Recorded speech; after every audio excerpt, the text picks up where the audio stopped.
Good evening. How are you this evening?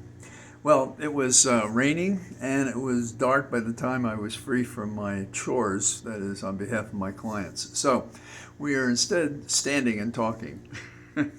Among my favorite hateful characters is Matt Gaetz. You may agree with this. He had an exchange with Ari Melber. And the exchange was about whether or not he asked for a pardon, because if you asked for a pardon, it would suggest that you believed that you were guilty of something that needed to be pardoned. Now, in the January 6th report, you can find the references to those people that say that he sought a pardon. Cassidy Hutchinson, Johnny McEntee, Eric Hirschman. Now, Cassidy was an assistant to the Chief of Staff Meadows. Johnny McEntee was the personnel director. And Eric Hirschman was an attorney, and you've heard him speak in some very direct terms when he was interviewed for the committee.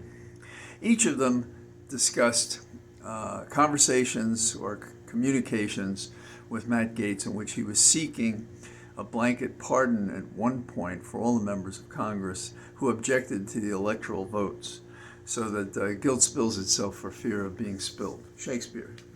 And these guys are not Shakespeare.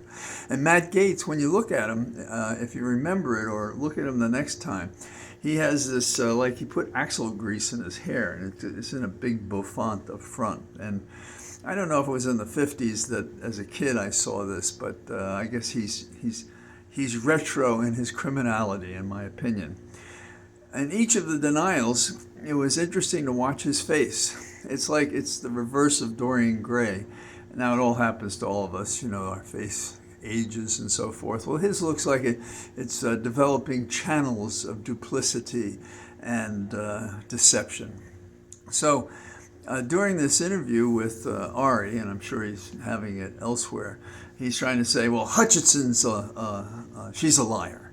Everybody knows that. Well, I don't know it, and I don't know how he thinks he knows it. And if he's talking about the contradiction between her and the Secret Service, that's not demonstrated to have been a lie. In fact, the indication is that everything she said about it is true, including the president reaching out to grab the steering wheel so that he could go up and be with his people as they besieged the House of the People, the Congress.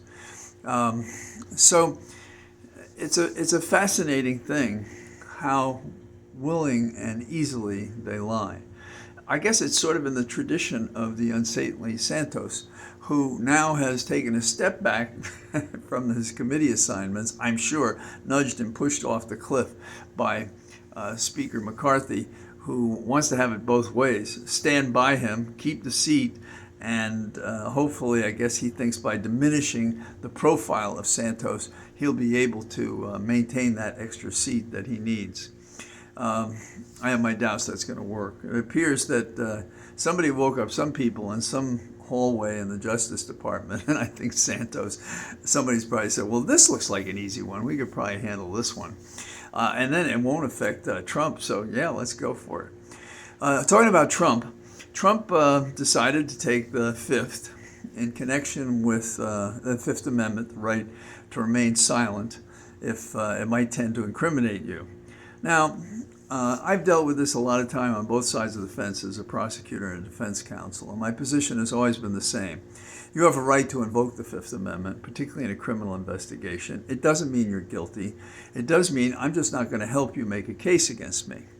However, Trump took the Fifth Amendment 400 times in a civil proceeding over 4 hours. The Attorney General for the state of New York has been chasing him and his bogus companies that are doing funny goings on. And you can tell by the questions that have been released and basically asking him, were any of the statements based on fraudulent adjustments and estimations and so on and so forth. And he invoked the Fifth Amendment.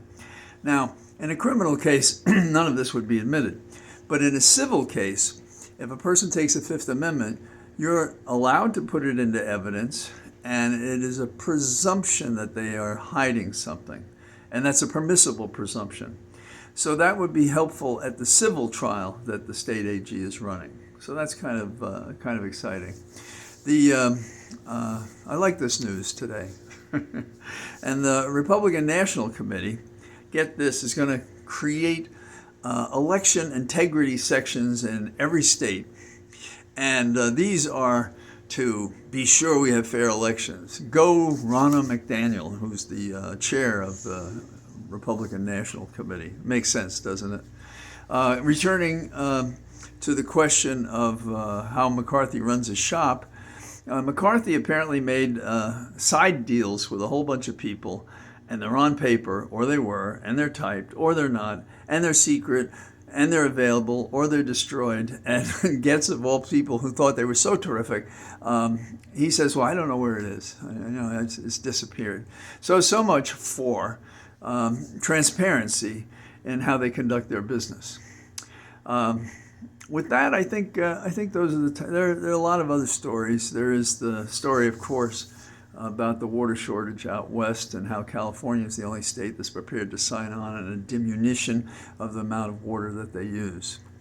What we see so far, even in these early days, after McCarthy has cobbled together a very tenuous speakership, is that Republicans have not come to work. They're not workhorses, they're show horses, and they're kind of evil-bearing show horses. That is, they're going to lie to us, and it's established, and even when there are three people, as was the case with Gates, who all contradict Gates, he diminishes and would rub away those people, and he couldn't possibly stand and support any kind of violence. Well, I don't believe that. I presume you don't either, and the unfortunate thing is that the coin of the realm is who can tell the best lie among Republicans to conceal what they've done in the past and what they're going to do to us in the future. So thank you for listening. I hope to be out and around tomorrow in the weather while there's still light out, and if I am, I'll see you from my Cathedral of Trees. Thank you very much for joining me. Bye-bye.